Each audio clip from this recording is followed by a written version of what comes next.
सर्वमंगल मांगल्ये शिवे सर्वार्थ साधिके शरण्ये त्र्यंबके गौरी नारायणी नमोस्तुते। जय माता की भक्तों, आज पंचम नवरात्रि को मैया स्कंद माता जी का पूजन होगा। महर्षि मार्कंडेय जी के अनुसार आज के दिन दुर्गा सप्तशती के नवम तथा दशम अध्याय का पाठ करना चाहिए। ये पाठ संपत्ति तथा धन लाभ प्राप्ति करवाता है। जिन्हें शक्ति तथा संतान का सुख चाहिए उन्हें दशम अध्याय का जाप करना चाहिए। श्री दुर्गाय नमः। नवम अध्याय निशुंभ का वध की कथा है। मैं अर्धनारीश्वर के श्री विग्रह की बराबर शरण लेता हूँ। उनका रंग बंदूक फूल और सोने के समान लाल तथा पीला मिला जुला है। वह अपनी भुजाओं में सुंदर अक्षमाला, पाश, अंकुश और वर मुद्रा धारण किए हुए हैं। अर्धचंद्र उसका आभूषण है और वह 3 नेत्रों से शोभा युक्त है। राजा ने कहा, भगवान, आपने मुझे रक्त बीज के वध से संबंध रखने वाला देवी चरित्र का ये अद्भुत महात्म्य बतलाया। अब रक्त बीज के मारे जाने के कारण अत्यंत क्रोधित शुंभ और निशुंभ ने जो कर्म किया उसको मैं सुनना चाहता हूँ। ऋषि बोले, राजन, संग्राम में रक्त बीज तथा अन्य दैत्यों के मारे जाने पर शुंभ तथा निशुंभ के क्रोध का पारावार न रहा। अपनी विशाल सेना को इस प्रकार मारी जाते देख निशुंभ क्रोध में भरकर देवी की ओर दौड़ा। उसके साथ असुरों की प्रधान सेना थी। उसके आगे पीछे तथा पार्श्व भाग में बड़े बड़े असुर थे जो क्रोध से होंठ चबाते हुए देवी को मार डालने के लिए आगे आए। महाबली शुंभ भी अपनी सेना के साथ मातृगणों से युद्ध करता हुआ क्रोधवश चंडिका को मारने के लिए आ पहुंचा। तब देवी के साथ शुंभ और निशुंभ का घोर संग्राम छिड़ गया। वे दोनों मेघों की भांति वानों की भीषण वर्षा कर रहे थे। दोनों के चलाए हुए बाणों को चंडिका ने अपने बाणों से तुरंत काट डाला और शस्त्रों की वर्षा करके उन दैत्यपतियों के अंगों में भी चोट पहुंचाई। निशुंभ ने तीक्ष्ण तलवार और चमकती हुई ढाल लेकर देवी की श्रेष्ठ सवारी सिंह के माथे पर प्रहार किया। अपने वाहन को चोट पहुंचने पर देवी ने क्षुरपर नामक बाण से निशुंभ की उत्तम तलवार तुरंत ही काट डाली और उसकी ढाल को भी, जिसमें 8 चांद जड़े थे, टुकड़े टुकड़े कर दिया। ढाल और तलवार के कट जाने पर उस असुर ने शक्ति चलाई, किंतु सामने आने पर देवी ने चक्र से उसके भी 2 टुकड़े कर दिए। अब तो निशुंभ क्रोध से जल उठा और उस दानव ने देवी को मारने के लिए शूल उठाया, परंतु देवी ने समीप आने पर उसे भी मुक्के से मारकर चूर्ण कर दिया।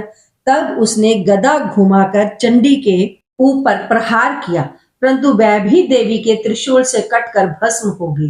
तदनंतर दैत्यराज निशुंभ को फरसा हाथ में लेकर अपनी ओर आते देख देवी ने बाणों से आहत कर उसे धरती पर सुला दिया।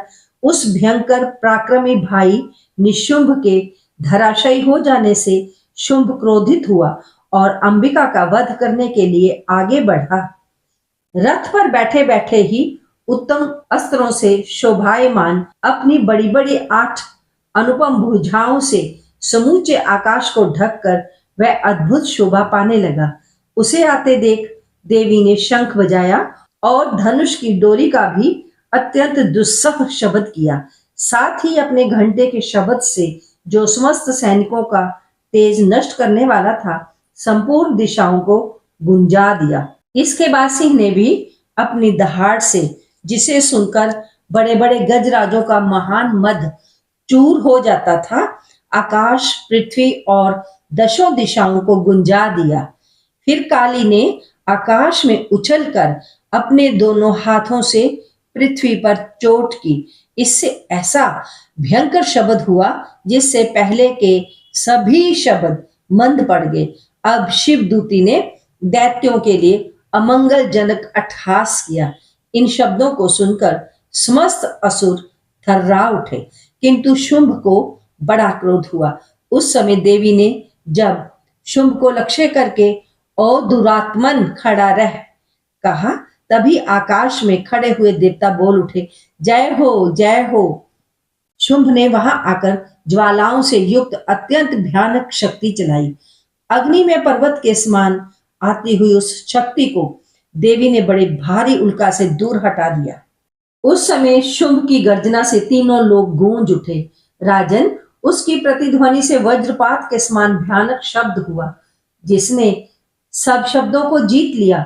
शुंभ के चलाए हुए बाणों को देवी ने और देवी के चलाए हुए बाणों को शुंभ ने अपने भयंकर बाणों द्वारा सैकड़ों और हजारों खंड कर दिए। तब क्रोध में भरी हुई चंडिका ने शुंभ पर शूल से प्रहार किया, जिससे मूर्छित हो वह पृथ्वी पर गिर पड़ा।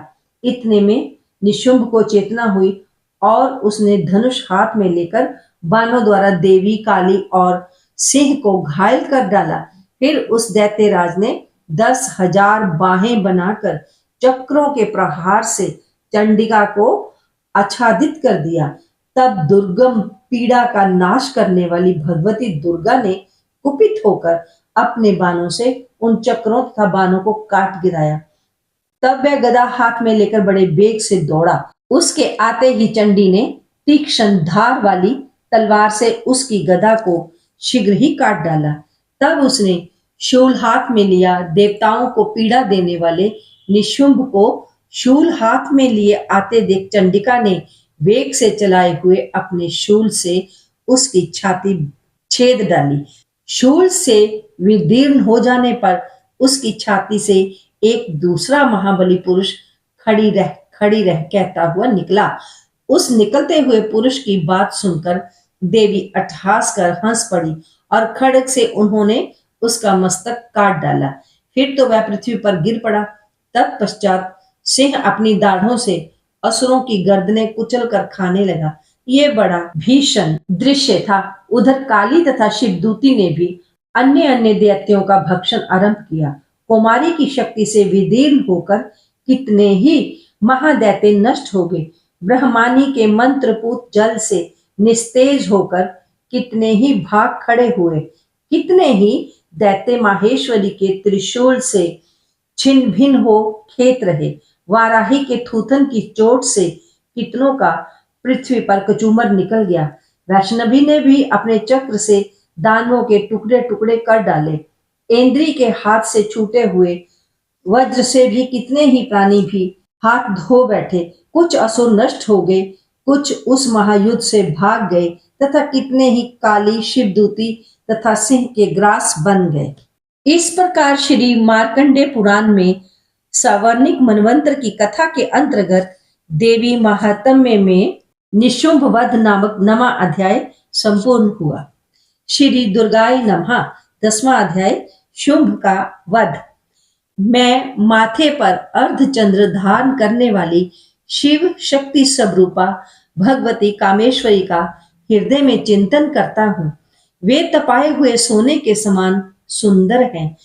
सूर्य, चंद्रमा और अग्नि जे ही उनके नेत्र हैं और वे अपने मनोहर हाथों में धनुष, बाण, पाश और शूल धारण किए हुए हैं।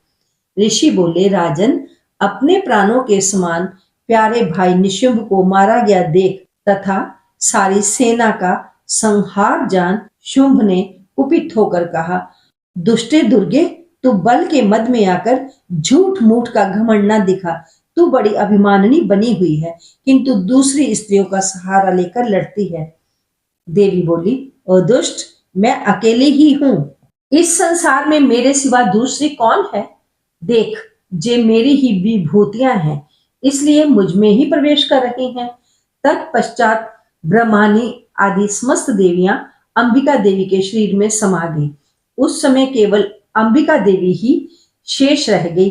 देवी बोली, मैं अपनी विभूति से अनेक रूपों में यहाँ उपस्थित हुई थी। उन सब रूपों को मैंने समेट लिया। अब अकेली ही युद्ध में खड़ी हूँ, तुम भी स्थिर हो जाओ। ऋषि बोले, तदनंतर देवी और शुंभ दोनों में सब देवताओं तथा दानवों के देखते देखते भयंकर संग्राम छिड़ गया। बाणों की बौछार तथा पैने शस्त्रों और दारुण अस्त्रों के प्रहार के कारण उन दोनों का युद्ध सब लोगों को बड़ा भयानक प्रतीत हुआ। उस समय अंबिका देवी ने सैकड़ों दिव्यास्त्र छोड़े और उन्हें दैत्यराज शुंभ ने उनके प्रतिकार अस्त्रों द्वारा काट डाला।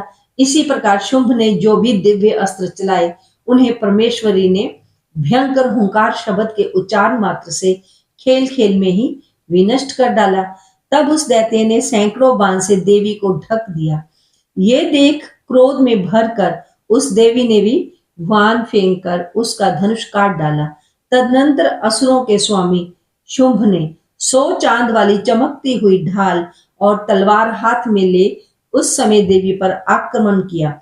उसके आते ही चंडिका ने अपने धनुष से छोड़े हुए पैने बाणों द्वारा उसकी सूर्य किरणों के समान प्रकाशमान ढाल और तलवार को तुरंत काट दिया। फिर उस दैत्य के घोड़े और सारथी भी मारे गए। धनुष तो पहले ही कट चुका था। अब उसने अंबिका को मारने के लिए उद्यत हो भयंकर मुदगर हाथ में लिया। उसे आते देख देवी ने अपने पैने बाणों से उसका मुदगर भी काट डाला। इस पर भी वह असुर मुक्का तानकर बड़े वेग से देवी की ओर लपका। उस असुरेश्वर ने देवी की छाती में मुक्का मारा। तब देवी ने भी उसकी छाती में एक मुष्टि प्रहार किया। देवी का थप्पड़ खाकर दैत्यराज शुंभ पृथ्वी पर गिर पड़ा, किंतु पुनः सहसा पूर्ववत उठकर खड़ा हुआ, फिर उछला और देवी को ऊपर ले जाकर आकाश में खड़ा हो गया। तब चंडिका आकाश में भी बिना किसी आधार के ही शुंभ के साथ युद्ध करने लगी। उस समय दैत्य और चंडिका का आकाश में एक दूसरे से लड़ने लगे। उनका वह युद्ध सिद्धों और मुनियों को आश्चर्य में डालने वाला हुआ। फिर अंबिका ने शुंभ के साथ बहुत देर तक युद्ध करने के पश्चात उसे उठाया और पृथ्वी पर पटक दिया। पटके जाने पर पृथ्वी पर आने के बाद वह दुरात्मा असुर पुनः चंडिका को मारने के लिए उनकी ओर बड़े वेग से दौड़ा। तब समस्त दैत्यों के राजा शुंभ को अपनी ओर आता देख देवी ने शूल से उसकी छाती छेद कर उसे पृथ्वी पर गिरा दिया।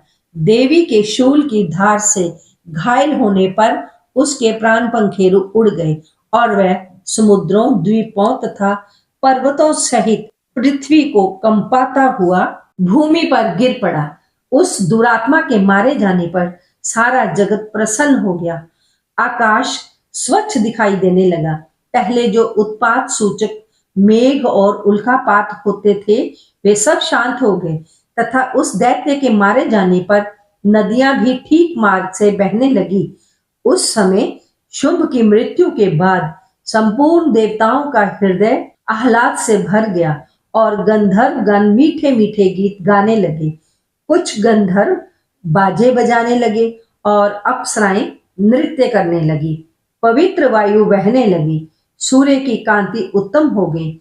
यज्ञशालाओं की बुझी हुई आग अपने आप प्रज्वलित हो उठी तथा संपूर्ण दिशाओं के भयंकर शब्द शांत हो गए। इस प्रकार श्री मार्कंडेय पुराण में सावर्णिक मनवंतर की कथा के अंतर्गत देवी महात्म्य में शुंभवध नामक 10वां अध्याय संपूर्ण हुआ। ओम जयंती मंगला काली भद्रकाली कपालिनी दुर्गा क्षमा शिवा धात्री स्वाहा स्वधा नमोस्तुते। जय माता दी भक्तों, कृपया वीडियो को लाइक शेयर करना ना भूलें।